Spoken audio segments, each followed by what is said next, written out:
नमस्कार, हम अंकिता और आप देखना शुरू कर चुके हैं युगांतर 24 का विशेष कार्यक्रम सत्ता का वो गलियारा जहां सुर से काम नहीं चलता तो शोर मचाना पड़ता है। जी हाँ, आज हम बात करेंगे सियासत की। अंबाला की best NCC cadet Sushma Swaraj. 40 साल पहले यदि सेना में महिलाओं की भर्ती होती तो राजनीति का यह चमकता सूर्य आज हमें हमारे देश की सरहद पर दिखाई देता। सुषमा नैसर्गिक सुंदरता, प्राकृतिक सौंदर्य की धनी, सौंदर्य रूपी नाम की धनी सुषमा सिर्फ नाम से ही सुंदर नहीं थी, बल्कि करीने से सजी हुई साड़ी, माथे पर चमकती बिंदी और मुंह से निकलने वाली हिंदी में एक अलग ही तेज था।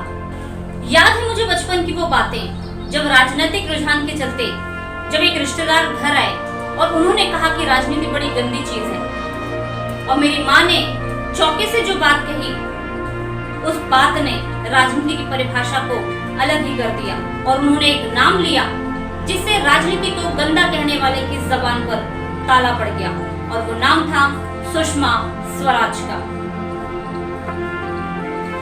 14 फरवरी, जिसे आज हम इश्क के चर्चों और पर्चों के नाम से याद करते थे, ऐसी 14 फरवरी को जन्मी हरियाणा की सुषमा शर्मा।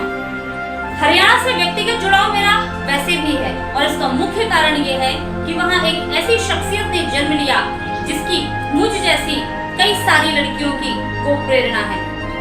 मैंने कहा सुषमा शर्मा। जी हाँ,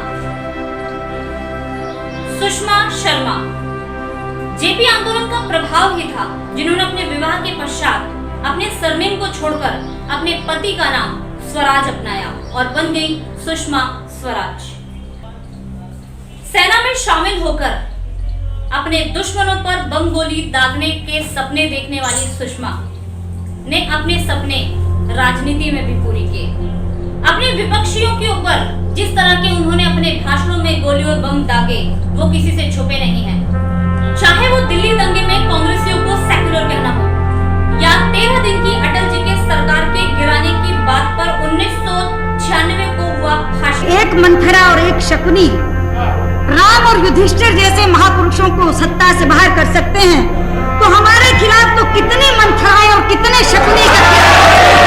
1996 का वो भाषण जिसमें पूरी सभा में शकुनी और मंथराओं की गिनतियां करवा दी गई थी और उन्हें महाभारत याद दिला दी। 1970 में अखिल भारतीय विद्यार्थी परिषद के संपर्क में आई सुषमा, जहां छात्र नेता थी, जिन्होंने 1973 में पंजाब विश्वविद्यालय में लॉ की डिग्री कंप्लीट करते समय एक सर्वोच्च वक्ता का पुरस्कार प्राप्त किया था। ये जेपी आंदोलन ही था जिसने छात्र नेता सुषमा को राजनेता सुषमा में परिवर्तित कर दिया।